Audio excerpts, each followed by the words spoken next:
Do you ever feel like you're supposed to have it all figured out? So did retired Army Colonel Jody Brown, until she didn't.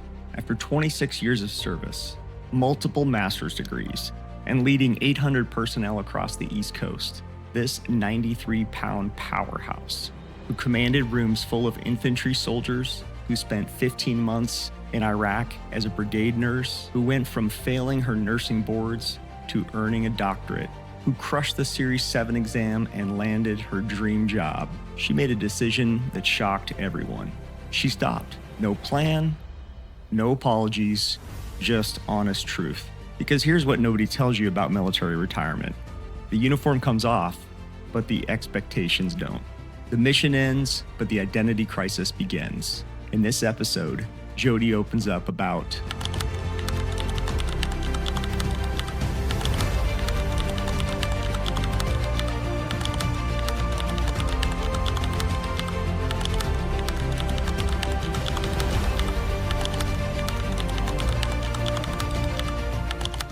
if you've ever felt stuck on someone else's timeline, if you've ever questioned whether pausing means failing, if you're wondering what happens when you stop chasing the next promotion, the next degree, the next milestone, this conversation is for you. Welcome to Voice for Valor. Honestly, Jody, welcome to Voice for Valor. As you know, Mike Morris and we served together in 2019 while we were at Eisenhower. But for the audience, Jody Brown, retired colonel from the United States Army. Yeah. And I have a few questions that kind of start with your origins. Okay. And then we go off to the purpose and where you were on those front lines of service. And then transitioning to the business world. And then some closing arguments to hear what you have to say for the rest of the folks. How's that sound? Sounds perfect. Thank you. Okay. Well, to start off, I've said this to you before, but you are not the prototypical Army colonel that I think most folks that grew up watching G.I. Joe would ever think of. So how, as a colonel, what first sparked the idea that the Army could be a fit for you in your life? Yeah, I get asked that question a lot, or I did when I was serving. My father, he was, Vietnam vet, served in the National Guard. So I was exposed to the military world growing up. My aunt was a West Point grad. I didn't really understand West Point, but I knew that was a prestigious military school. And I had some thoughts about going into the military right out of high school. And my dad was like, absolutely not. If you're going to go in the military, you're going to be an officer, because he was enlisted. And he thought, as a small female, that he wanted to protect me. So I kind of put it on hold. I went to college, and, we didn't come from a wealthy family. My dad didn't have money to, pay for school. So as I was going into my third year, I didn't really have the funds. And to be, I'm an honest broker, there was a cute Army cadet who had invited me to a party and said, hey, come learn about this ROTC deal. And I went, and they were really fun people. And he introduced me to some of the other cadets. And then I found myself, before the instructors or whomever I had to talk to, learn about the program and getting a scholarship. And so I went forth to get a scholarship, and I was in the nursing program. So I was going, to pursue being an Army nurse. Okay. What did your dad do you said the Army National Guard? Yeah. Which state was he from? Was he serving as an Army National Guardsman? Massachusetts. Okay. And what was he doing for the Army? So he had done a few different MOSs, but... What is an MOS for the laymen that don't understand our military acronyms? Military Occupation Specialty, I think, is what the... Okay. So basically, what specialty did he have? And it was different in Vietnam, but in the National Guard, he was a 92 Golf, which is a cook. And I remember specifically, hopefully, he's retiring now, so he won't get in trouble, but he would bring home extra food. And I remember the cereal boxes he would bring home. And whenever he'd cook for, 100 people, it would seem like, even though there was 4 of us. He'd have the big, pans and he cooked great. But that's what he did while I was growing up. Okay. And then you said it, not me. So this will allow me to ask you, in your diminutive size, can you explain to us size-wise I mean, now I don't think it's possible that you're even 100 pounds. So in college, what are we talking? What are you, 4'10", 4'11", 85 pounds in college? Where were you? No, I actually, so I've held on to probably 5 feet and maybe a half or a quarter inch. When you're small, a quarter and half inches go a long way. I actually weigh less than I did in college. I Mm. weighed probably 97 pounds. I weigh 93 now. So I like to say I'm a pint-sized human with a gallon-sized personality. And I mean, you have to be. I was interviewing Amanda Evans, who was just now retired as a 1-star general in the Air Force, and the same thing. She's this petite woman, blonde hair, comes across as very sweet and kind, but I'm like, you have to have that tiger personality to make up for that diminutive size. Yes. Oh, absolutely. My husband, who's a bigger man, says, "Don't be afraid of me, be afraid of her." So Yeah.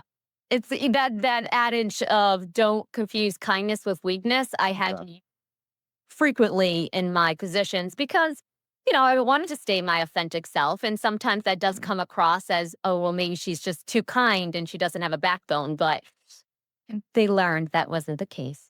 So that was your junior year in college when you started to understand about the ROTC part? Yes, the last 2 years is when I got the scholarship to do ROTC. Okay. So there's a lot of kids that are interested in the military, and a lot of them think, well, all I can do is just enlist in the Army, and that's the path for me. Can you explain what ROTC actually is and how that supplements your college programs? Absolutely. ROTC is a commissioning source that allows individuals that are pursuing a degree. You can do it as early as freshman year up through really junior year for a scholarship. They pay for school. There is a contract that you would have on the other side, but they teach you all the basics of basically like that 11 Bravo, that infantryman of what it's like to be in the Army. At least at ROTC, you can do any branch, but specifically as an Army cadet, I learned about the basics of being in the military. They really coach you to stand out in leadership and to make decisions, be decisive.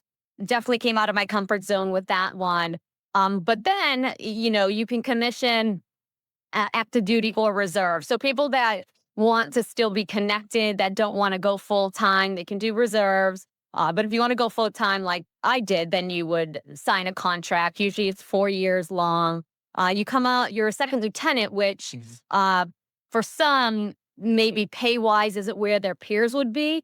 But the experiences, I've been to Korea and Hawaii and gone to some, fun assignments that you wouldn't get necessarily if you were in corporate America. When I first joined as a second lieutenant in 2000, second lieutenant pay was $1,997 a month. Yeah. It was a big pay cut for me because I was a medic. Right. I was a medic at a trauma center, and on my days off, I was a waiter at a fine dining steakhouse. So it was a pretty significant cut for me to join. But my goodness, the experiences they give you and the responsibilities they put upon you on those young ages, particularly in the Army, Yeah. you're developing skills so much faster than the typical civilian corporate America job. That how do we tell kids, hey, it might be a little bit of a monetary sacrifice in the beginning, but in the end, think of all the opportunities that you've had. I agree. If I could instill a policy that every 21-year-old from 18 to 21, you spend some time in the military, whether it's enlisted or officer. I never appreciated the enlisted side. My husband started off that way and then became an officer. So he does. But the confidence that you get, the skill sets, the diversity. I grew up in a little town in New Hampshire. I was around all white people. I didn't know what diversity was. We had one Haitian family, and that was as much as I was exposed to. So Fort Hood, Texas, when it was Fort Hood at the time, that was my first duty station. So I had a lot of diversity, kids from all over the country. And that, to me, those are valuable skill sets and experiences you just aren't normally going to get. Yeah, I you're absolutely right. There's so many times that, for instance, I went to school at University of Hawaii, and I always thought that I lived in a diverse culture growing up in the Seattle-Tacoma area. We have a lot of Asian Americans, particularly from Japan. We have a lot of the Southeast Asia area, Samoan.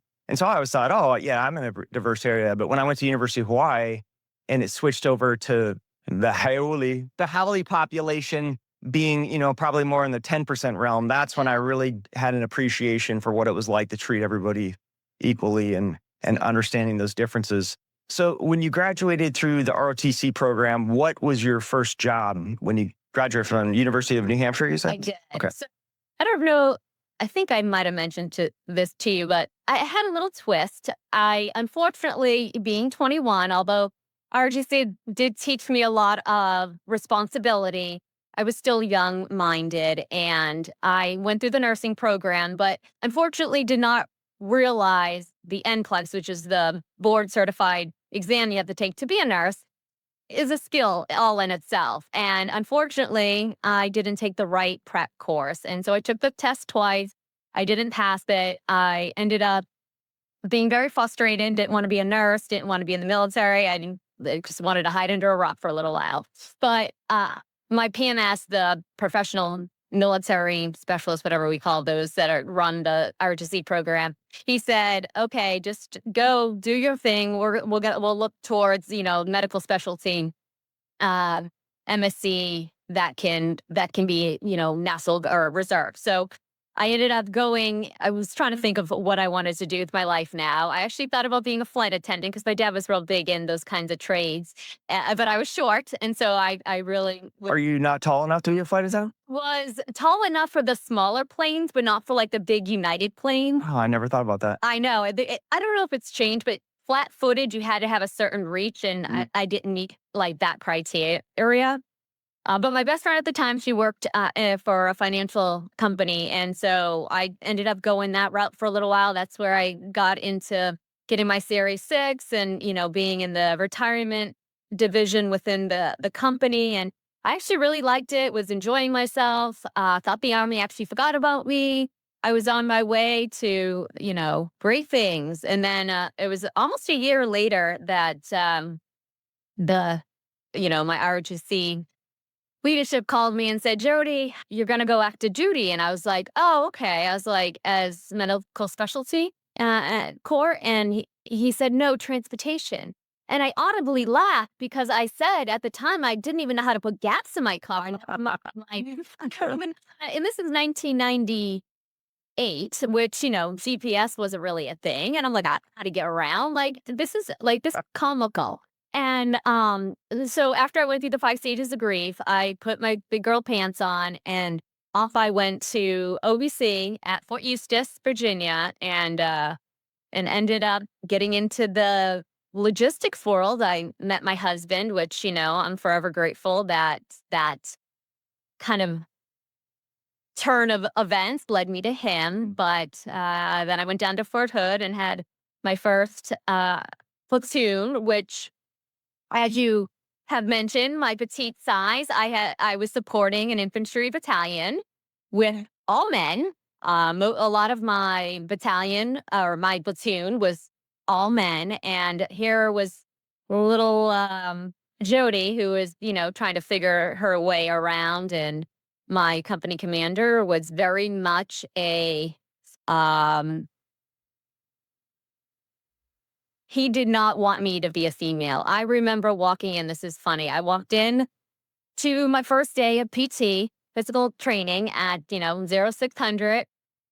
And I don't know what I was thinking because I had done ROTC, but for some reason, I thought I could have my hair in a ponytail. This is, back when you couldn't. And I walk on in and I'm like, "Hey, sir, I'm here for a PT." And we're on a podcast, so I won't curse, but he was like, "What the F, Lieutenant, are you doing with your hair in a ponytail? Fix yourself." And I was like, and so I fixed myself. And I remember having conversations. He's like, "Jody, you can't look like a girl. You gotta kind of be a little bit rougher because you got these infantrymen and I need you to get all these things done." And there were some things that just had been, not going well in the platoon. So yeah, I had to definitely use my personality for good and, for getting stuff done. It sounds like he actually cared, and Oh, it absolutely. wasn't it wasn't this chauvinistic, No. "You're a woman." It sounds like he was trying to set you up for success. 100%. He's probably my favorite boss. He was caring, but he knew what I was up against and he wanted me to succeed. And so the only thing that we differed with that I think he had great intention is he wanted me to kind of change my authenticness of who I was. And that wasn't that didn't bow well for me. I just needed to be able to be who I was and let the way my style flourish. And so, but he really just wanted me to understand that there were some challenges, and if I wanted to be successful, that I kind of had to rise above. And So how long were you in the transportation world before you made the switch? well, I was technically transportation for 6 years. I did Oh, 6 years, wow. but a couple of them were in protocol. So I did the platoon time, and then I was an S1, which is personnel.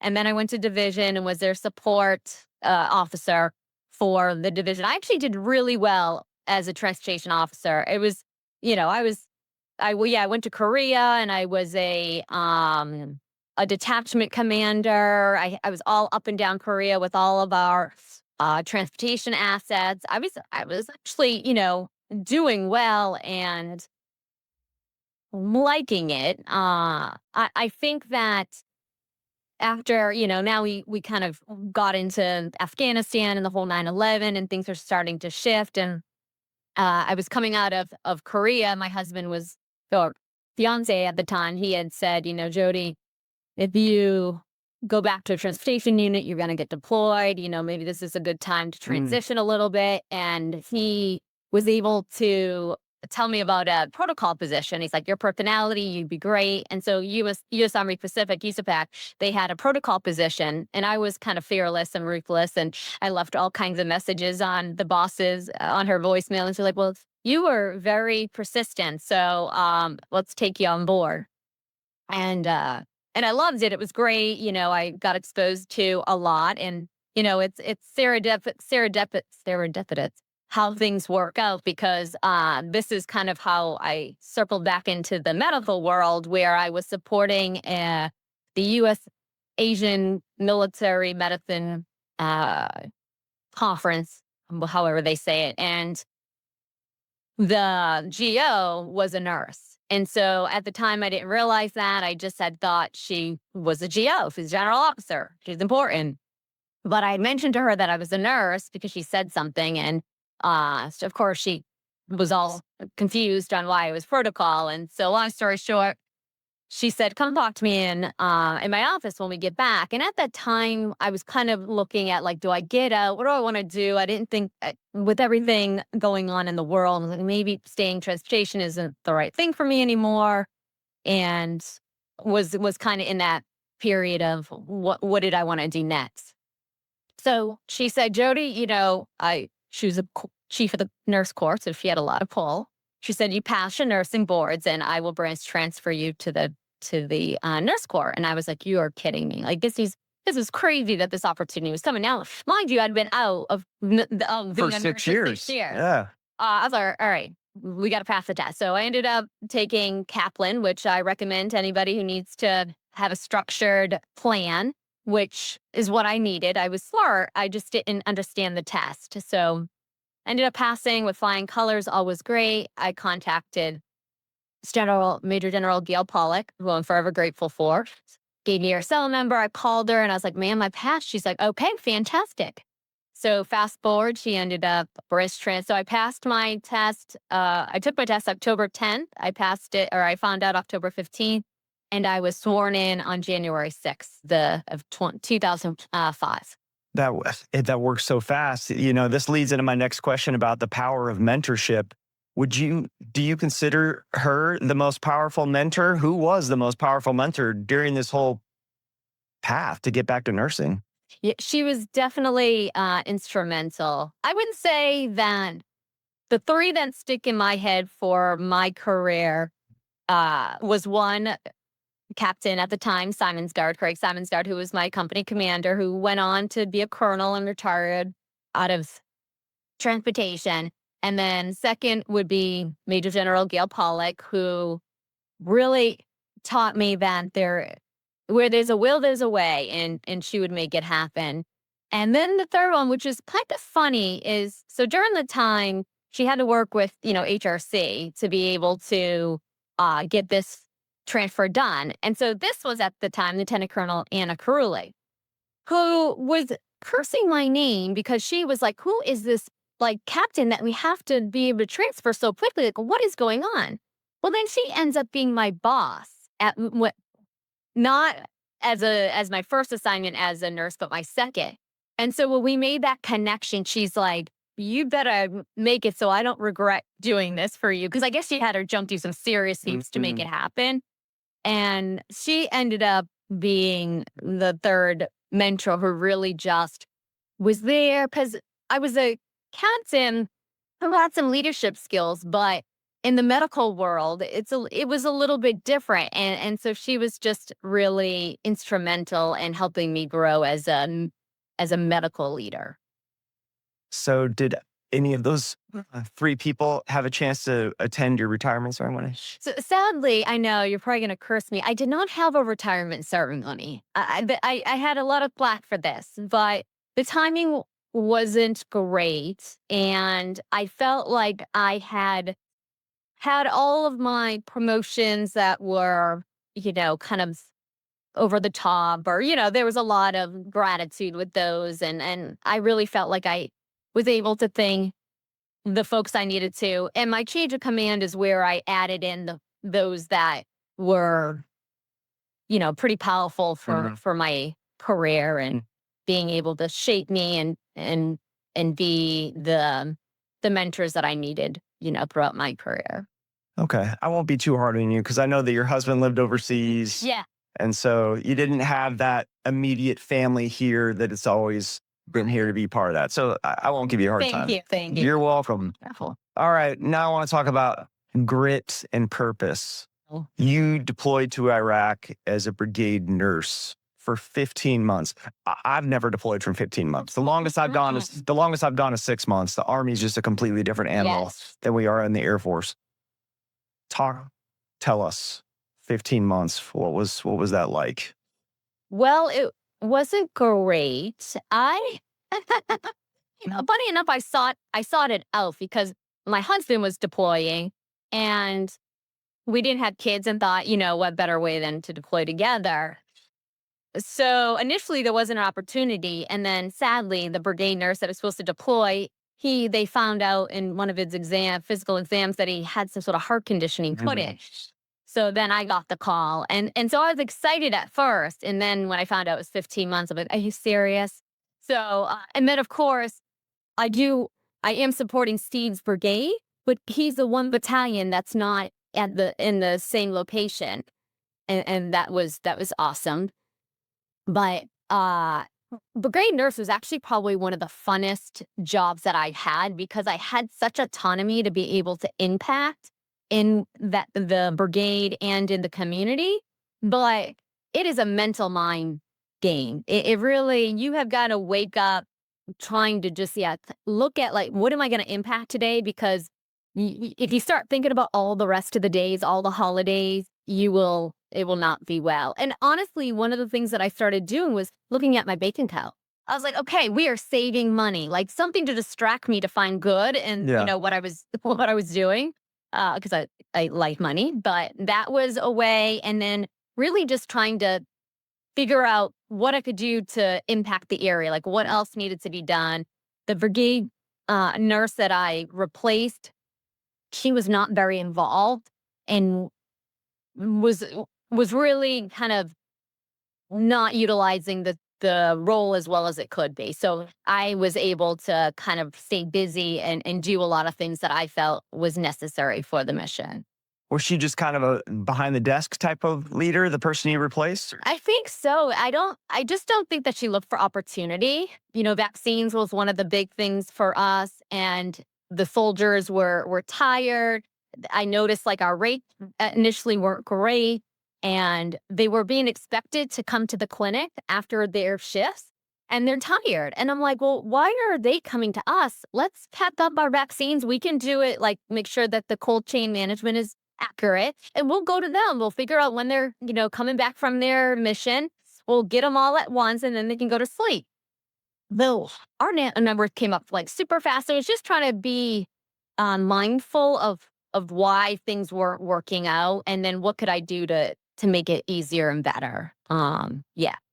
Kind of goes back to some of those logistic skills you were mentioning, right? You're doing process improvement and making it more efficient for the soldiers, which I imagine would increase morale for these guys and gals that are constantly going outside the wire. Yes. How many folks were you caring for on this location base, if you want to call it?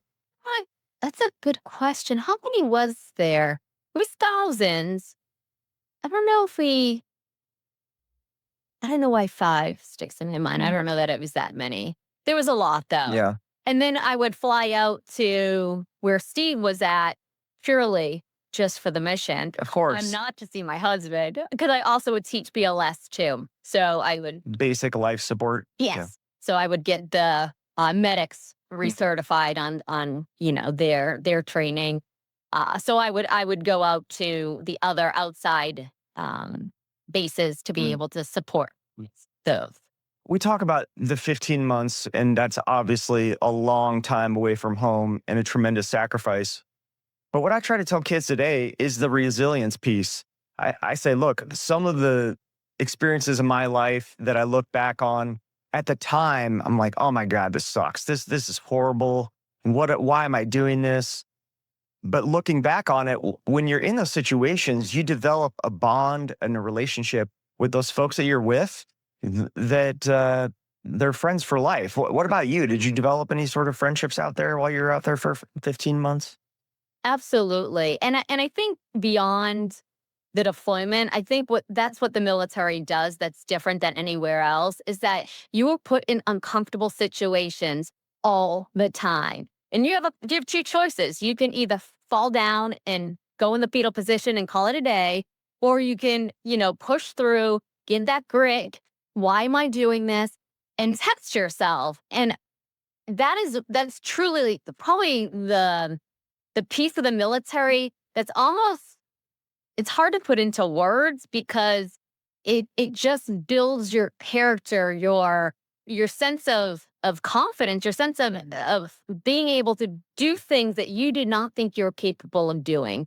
And I remember coming home and going to take a shower and go to use the restroom for the first time without having to put on full battle rattle and have all of my weapon and everything, and you just appreciate life. You appreciate that what you've done, and just being able to live in a world where you can be put in such difficult situations, be around people that would literally die for you, and then come back to a world where it's like, I can freely just go do what I want to do. It's hard to put into words sometimes. I know that you don't have kids, but do any of your siblings have children? Do you have nieces and nephews? And Yeah, the only ones that I really am closer with is Steve's brother's two girls. Okay. They're 14 and 16. the reason I ask is that I feel like we've become like these helicopter parents,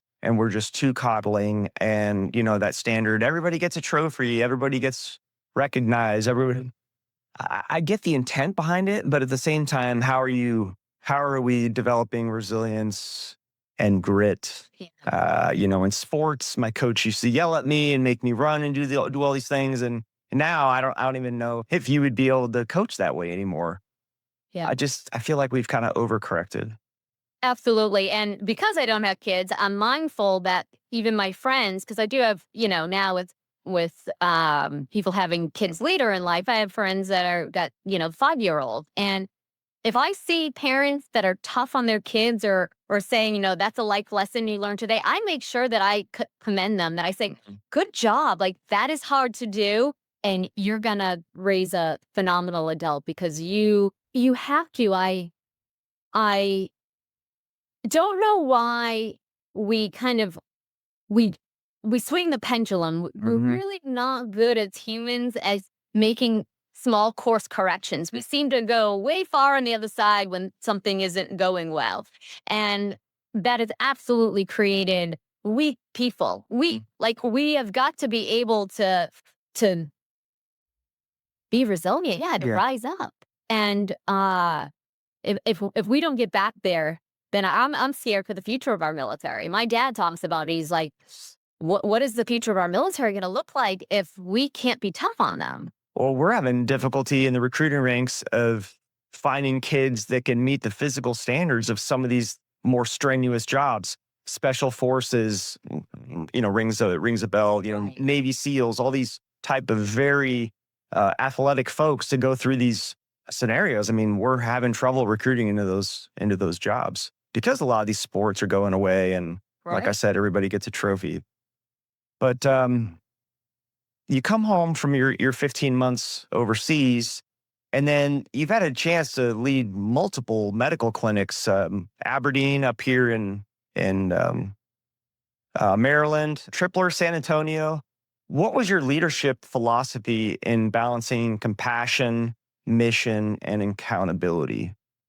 Yeah, I think that I learned one thing that's really important is to share your leadership philosophy with your people. I think it's really important for your people to understand you. If you want somebody to follow you, then they need to understand how you think, how you act. What are things that get you excited? What are things that frustrate you? And the more transparent you can be, then they understand kind of where to where you're coming from. But I was always big on empowering and making people be uncomfortable. Like, I want you, I can give you the answer, but I want you to go figure it out. You guys go do your thing. I'm here to support you. I don't want to make the decisions that you're capable of making. And I don't want to sell for mediocre. Like, Mm. we are not in this to be average. So we're always like, we always had goals. We're always gonna get somewhere. We're going somewhere. We're not just going to do our job. And I treated my civilians the same way I treated my military. Like, I included them in everything. I made them part of the decision making. It was important that there was unity, among, because once I got into the medical world, there was a lot more civilians that I was Mm. exposed to. So it was really important. And I wanted to. I didn't do this initially, but one of the things I started to do as I kind of became more mature in my leadership was to show vulnerability. I think as a leader, they need to understand that you're human and you put on your pants the same way that they do. And when you do that, I think that helps them feel more comfortable to share. Engagement was a huge piece of my leadership philosophy. I mean, my last command, I had, 800 folks all up and down the East Coast. I was on a plane every other week because I needed to be in front of my people. I needed them to see me, even if it was for an hour, but at least I had eyes on them. I could walk and feel and, be in the moment for a little bit. That's probably caring and engagement are the two biggest things that I think really were the top things that people would say about me. Which brings me to my next question. Looking back on your time in the Army, what was your proudest moment in uniform? Oh, proudest moment. That's a good question. I would don't know if I'd say it was my proudest, but I'll say it was my most challenging, Mm.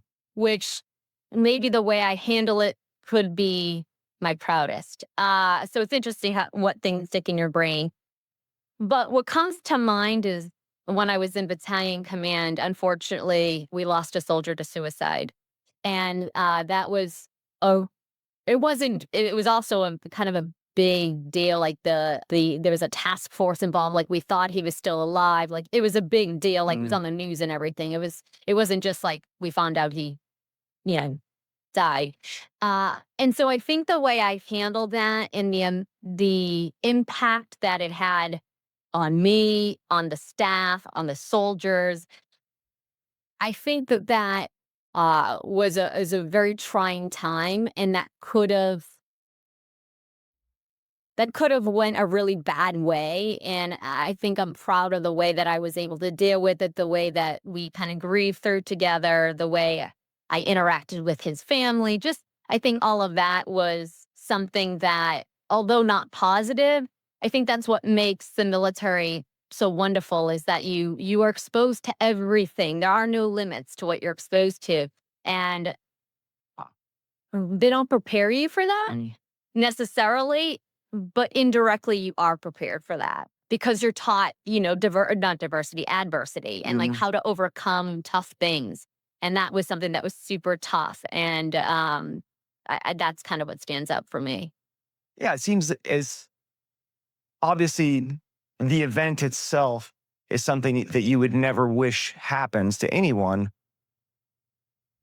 but your team came together. Yeah. I mean, it created a little bit of a bond. Like you said, that grieving process, that must have been such a welcoming comfort to have a leader that they know that they can come to and have these, discuss these grieving issues. Exactly. I think that, sometimes you don't always know why you're put in the position you are, but people have said that they couldn't have thought of any other commander that would have, been the right person for that, situation. That's got to make you feel good. It was. I mean, it was super, super tough, and it's heartbreaking. But if it had to happen, I'm glad that I was able to be there for them and kind of endure that kind of hurt together. Well, now we transition to your follow-on career here. You recently had a social media post where you were talking about, you described your transition from the Army as rolling hills, not a cliff. Yeah. What were some of those hills, emotionally, mentally, or professionally? Yeah. And what's interesting is when you're in uniform, you just can't understand it. It truly can only be understood when you go through it. And I 100% was ready to retire. I actually was going to retire coming out of battalion command, and I had another great boss, and due to his leadership, stayed through my colonel years. But I had been in an organization for 26 years where I thought that, okay, I did my time, it was great, and now I'm gonna just, go to my next adventure, and I've learned a lot. I wouldn't have changed anything. And then I kind of just started to feel like, okay, wow, I'm really don't need to wear a uniform anymore. And then like, okay, what do I do with my next chapter? And then I was like, okay, I gotta have a plan. I've always had a plan. I've always had to do something. And so I started to feel like I was spiraling into this expectation that I needed to continue to do something, you know, not extravagant, but just keep striving, right? Keep going. And while people don't intend to, there are people that are, they're like, oh, you're going to be great. Oh, are you going to go, lead a top hospital? Are you going to go, everybody thinks you're just going to be this, over the top leader of something. And so that's kind of where I felt that I needed to go, was like, I got to continue to go 150 miles an hour. I've had a chance to meet a lot of people, like we were discussing earlier, through my camera, through leadership, through flying missions all over the world, and some small businesses, some motivational speakers that I've chatted with over the last few months. They said that senior military leaders, just senior military as in like, you're getting closer to that 20-year mark, not seniors based on rank, but senior based on time and service.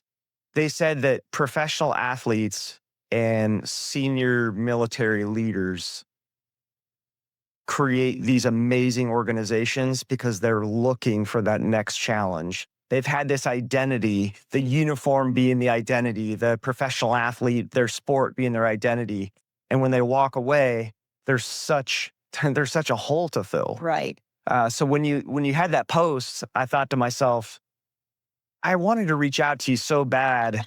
And I know I did, but because I know what you're going through. And like you said, not everybody understands that. Not everybody has committed themselves to so many years to one particular career. It's not a job, it's a career. So, And I think folks that have a career it's a totally different disconnect when it's time to transition than having a job. right. So you joined Hiring Our Heroes, Yes. and that ended you up at Northwestern Mutual, which is obviously a big pivot from being Yes. in the medical career field, particularly in the military. Yeah. What was that learning curve like for someone coming out of a career field designed by order and structure? And now it's, hey, we're going to give you these mocks of skills and certificates, and then here you go. Right. What was that like? Yeah. It definitely, well, funny enough, you're a male, so you won't 100% appreciate this as women do, but just the mere fact of having to get ready in the morning became much different. Putting your hair in a bun and throwing a uniform on is really easy. But having to take out an effort, do your hair, like that in itself was a transition. So that was something that was, not easy at first. I was like, why can't we just all have uniforms? But that's not how it works.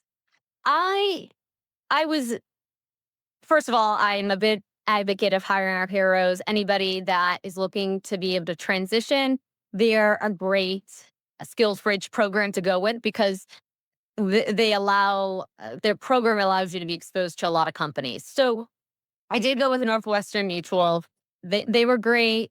During the fellowship program, I was able to study for my exams. And I think when I explained earlier that I was in the financial community for a little while before I went in the military, I was like, oh, I really have loved helping people with money. So being a financial advisor seems like a great pivot.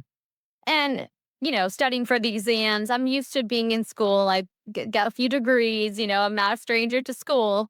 And I enjoyed that piece. But it was kind of nice that I could wake up and not set the alarm and I could study at 10 at night if I wanted, and that was fine. And then I get in, so that I'm passing everything. I'm like, okay, I'm great. And I kind of had that I'm on this high, right? Because things are going great. And then I go into training, and so I quickly realized that corporate America is a lot like the military. It really, in the sense that you were, at least what I was experiencing is like there are going to be expectations and there's going to be goals, and my desire was that as a financial advisor, I wanted to do it, but not necessarily go a million miles an hour. And two, maybe my naiveness, I don't know, but this, we have been in the financial world. Initially building a business as a financial advisor is, if you're going to be successful, you're going to work a lot. And so there was lots of goals, and I'm very competitive. So I found myself working more hours than I was working before. And I was up at 5 a.m. and I just felt like I was going even faster than I was in the military, and realized that I worked really hard in the military to be able to retire from the military to not have to do this. Yeah. If I wanted to do it, that's one thing. But I realized that it wasn't what I wanted to do, and wanted to stop forcing myself to make decisions. Like, it's okay not to have a plan. It's okay to not decide anything for a little while. And when I came to that realization, it's almost as if my 93-pound body became like 50 pounds. Yeah. I just felt a lot lighter. I was like, okay, we've made great financial decisions. We're in a spot where I can, I get a retirement check, I get VA, I get, enough money that I can, and we saved. I'm like, I don't need to do this. Why am I, running myself into the ground when I can actually pause? And so that's when I decided, and I think that's something that's really important for people to know, is when you are in the military, and although you may not think you're going to make a career, act as though you are, and then save your money. Like, put yourself in a situation so when you get to that point and you're still in your 40s and you can say, I don't know that I want to work right now. Because a lot of people, as you know, unfortunately, they have to work. Yeah. And so that's it. It was nice to be able to say, I don't have to work. And so now I am pausing and breathing. Well, I wanted to give you kudos on the Series 7. So many folks don't realize how difficult that test is and how much you have to study for that test. I studied for, I feel like a couple months before I actually took the exam. And then the exam itself was 3 or 4 hours long. I mean, it's a really stressful environment. I was fortunate enough to pass on my first time as you were on yours. But I imagine there was folks in your community that did not pass that on their first time. Because Absolutely. yeah, Yes. it's a very difficult test. So that's just a testament to your work ethic because that's stressful. So yeah, I mean, you just jump through a bunch of hoops and then to decide that you're not going to do it, but that's okay, right? I mean, there's so many things we do in our lives that we have this goal in mind. And once we accomplish that goal, we realize, oh, it's not as satisfying as I thought it would be. So I felt a similar way. After my Series 7, I'm working at a financial institution and it just happened to be 2008. Oh. And so everything is crashing around us, economically speaking, particularly in the housing market. I'm like, oh my gosh, what have I done? I walked away from flying airplanes to go be this financial advisor, collecting unemployment. I'm working 14-hour days. My wife's saying that I was gone more doing the finance thing than I was flying missions all over the world. So it was really hard to say that, maybe this isn't for me. Not that I couldn't do it. It's just that maybe this just isn't for me. So good on you for recognizing that at such an early stage in that career change. Well, thank you for that. And I had a lot of conversations with myself because my personality is I don't like to disappoint people. And I think that was one of the hardest things was to put out into the universe that I changed my mind. Because I also didn't want to come across as indecisive or lazy or, something else that people might construe as negative. But instead, I had overwhelming support and positivity to say, that was strong of you to do that. And I really felt, pretty, it was very gratifying to know, okay. And if nothing else, I wanted to say, it's okay, like you said, because I think that there are people that feel like they have to have it all together. They have to figure it out. And when you're helping somebody with their money, when there's like, you're not charging them, you're just doing it out of your own kindness. It's a very different situation than when you're managing a portfolio and you've got you're responsible for all their assets. That's a little different. And I think I underestimated really kind of what that ship was going to look like. I felt terrible. I was so hard on myself. I kept thinking to myself, oh, I'm failing. I'm disappointing my family. I'm disappointing my friends because I wanted to do this. But once again, that resilience piece and looking back at those times now, I think to myself, yeah, it was hard. It sucked. But it allowed me to have financial acumen to train my airmen as I progressed as a senior leader. They would come in asking questions about life insurance or TSP, or at the time we had some like voluntary separation bonus. There was things that the military was doing. And then the military just recently changed to that different retirement plan. Yeah, the blended retirement system, blended retirement plan. And as a senior leader, I'm not allowed to provide that financial advice of, hey, stick with the old plan, go with the new plan, which just hurt me so much inside. Because I wanted to say, the government never changes anything in your favor. It's always in their favor.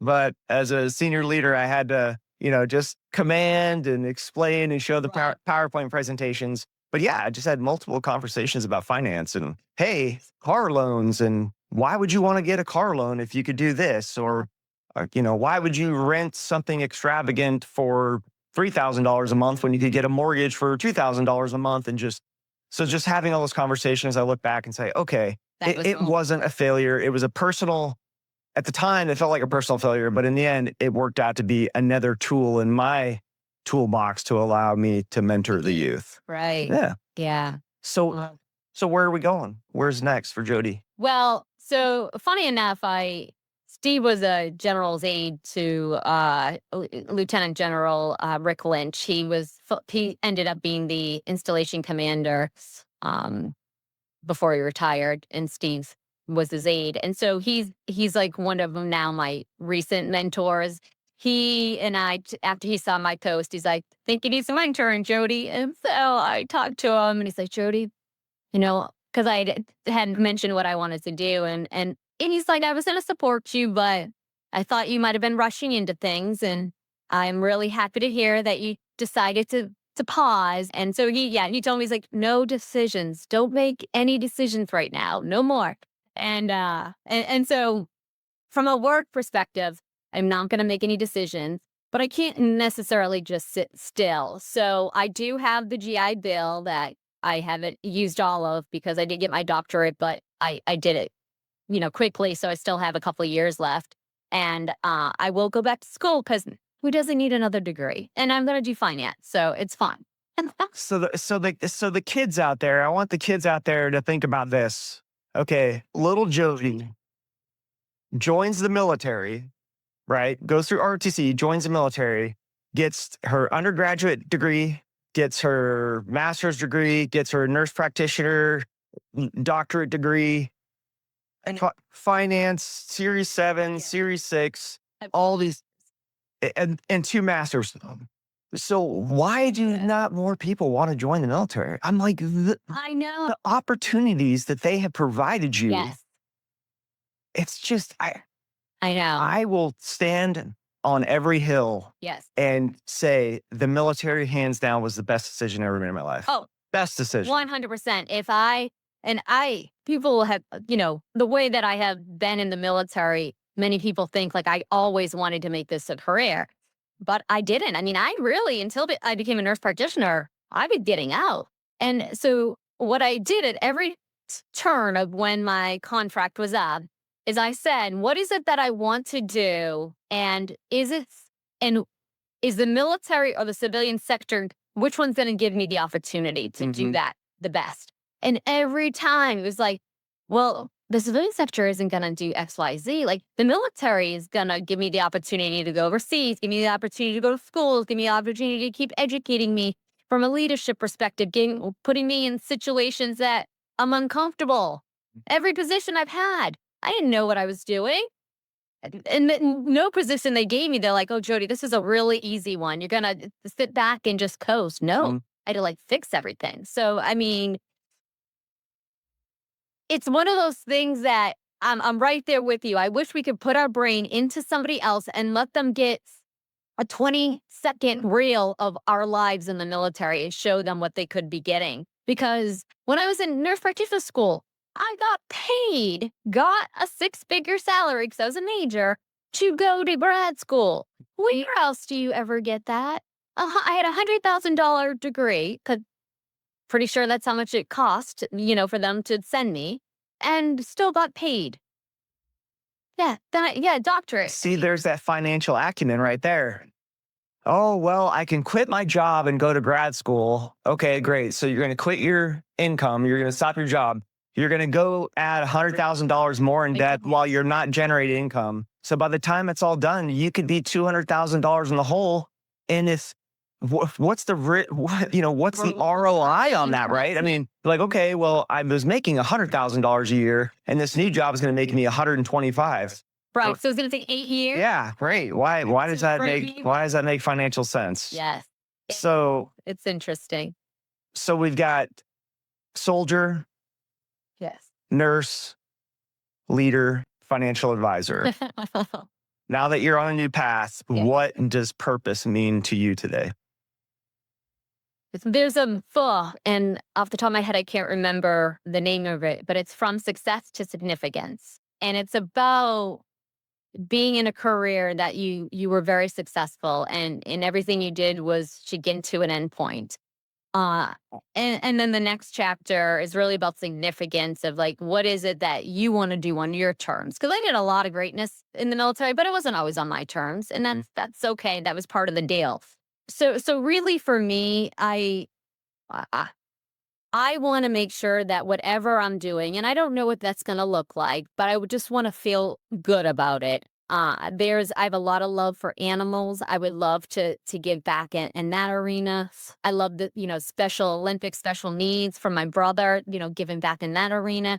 So I really just want to do something that is about just giving back, and do it more from not not necessarily tying money to it, because that can change kind of things a little bit, but really just being able to, and to say, I unfortunately, there are people that get out of the military that don't have a good, story to share. And I definitely want to make sure that I continue to share my story and the great experience that I've had, and, make sure that those that are growing up in the world have the knowledge, because I think sometimes we just don't always know what's out there, and being able to share that is important to me. When I think of purpose, I think the secret to happiness is a purpose driven life. And the fact that if you can find a way to serve others above yourself, beyond yourself, I think it creates a level of happiness that people just they don't recognize anymore. Whether that's serving in your church, And we continue to talk about the military, but I mean, you being a nurse, once again, that's a profession that's serving others that I think so many people find happiness in. So let me close with this. If you could go back and speak to that young Jody just starting ROTC at the University of New Hampshire, what would you tell her about the journey ahead? be patient. The journey is just that. It is not necessarily a straight line from A to B. There's going to be left turns and right turns. You're going to go over hills. You're going to go around, sharp turns. But at each pivotal point, you'll learn something, and then you'll move on. You'll learn something new, and keep reflecting as you go through your journey, because each of it is teaching you something that's going to prepare you for that next point of life. And have fun along the way. I think it's really important to, that that saying, smell the roses. You gotta be able to just stop, be present in the moment, and enjoy it, learn from it. Even your bad days, learn why they're your bad days, embrace your good days, and just know that trust God. He has a plan. You got to believe it, even when you don't understand it. So from the battlefield to the boardroom and back to the drawing boards, I truly believe that you are reminding us that service isn't uniform, it's a mindset. 100%. And so I want to thank you so much for coming to chat with us today, Thank because I you. truly believe there's a young boy or girl out there that's struggling on what that path's going to be. And hopefully our conversation today provides them a realization that the military and just service in general is a great opportunity. Absolutely. So thank you, Jody. Thank you for having me.